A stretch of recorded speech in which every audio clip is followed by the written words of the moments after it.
আবারও নতুন করোনা ভাইরাসের সন্ধান পাওয়া গেছে। বাদুড়ের দেহের মধ্যে নতুন এই করোনা ভাইরাস শনাক্ত করেছেন বিজ্ঞানীরা।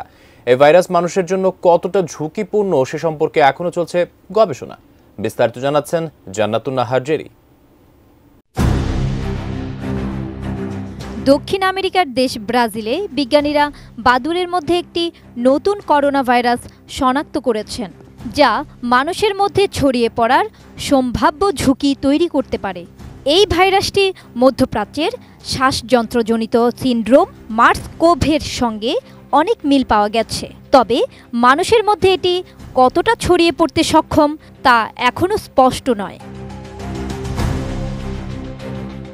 গবেষকরা নতুন এই ভাইরাসটি নিয়ে উদ্বেগ প্রকাশ করেছেন, কারণ এটি ভবিষ্যতে বড় ধরনের স্বাস্থ্য ঝুঁকি তৈরি করতে পারে। তবে ভাইরাসটির মানুষের মধ্যে সংক্রমণের ক্ষমতা সম্পর্কে এখনও কোনো নিশ্চিত তথ্য পাওয়া যায়নি।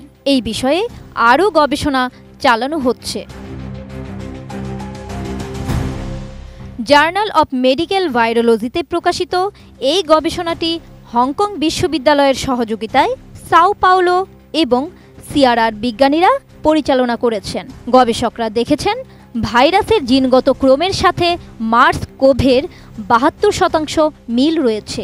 ২০১২ সালে সৌদি আরবে প্রথম শনাক্ত হওয়া মার্স ভাইরাসের সংক্রমণে এখন পর্যন্ত ৮৫০ জনের বেশি মানুষ মারা গেছেন। টানা সপ্তমবারের মতো বেস্ট টিস্যু পেপার ব্র্যান্ড হিসেবে স্বীকৃতি পেয়েছে বসুন্ধরা টিস্যু।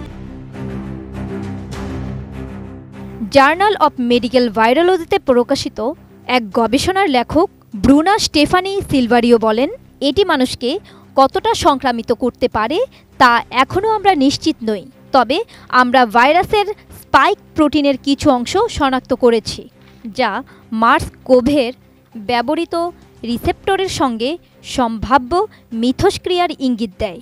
আরও গবেষণা চালানো হচ্ছে। আমরা চলতি বছরে হংকংয়ে পরীক্ষা নিরীক্ষা চালানোর পরিকল্পনা করছি। এই ভাইরাসটি মানুষের জন্য ঝুঁকি তৈরি করে কিনা তা নিশ্চিত করার জন্য চলতি বছর হংকং বিশ্ববিদ্যালয়ের হাই বায়োসিকিউরিটি নিয়ে পরীক্ষাগারে আরও পরীক্ষা নিরীক্ষা করা হবে।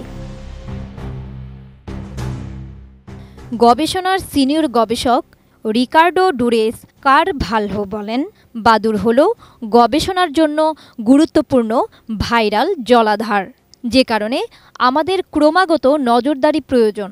সব পর্যবেক্ষণ করে আমাদের বুঝতে হবে ভাইরাসগুলো সঞ্চালিত হয়ে অন্যান্য প্রাণী এমনকি মানুষের জন্য কোনো ধরনের ঝুঁকি তৈরি করে কিনা। সংবাদ মাধ্যম বলছে, গবেষণায় ১৬টি ভিন্ন প্রজাতির বাদুড়ের ৪২৩টির মুখে এবং মলদার সোয়াব পরীক্ষা করা হয়েছে। এর মধ্যে উত্তর পূর্ব ব্রাজিলের ফোর্টালেজা শহরে সংগৃহীত বাদুড়ের সোয়াবের ৫টিতে ৭টি করোনা ভাইরাস শনাক্ত করা গেছে। জান্নাতুন নাহার জেরি, এটিএন নিউজ।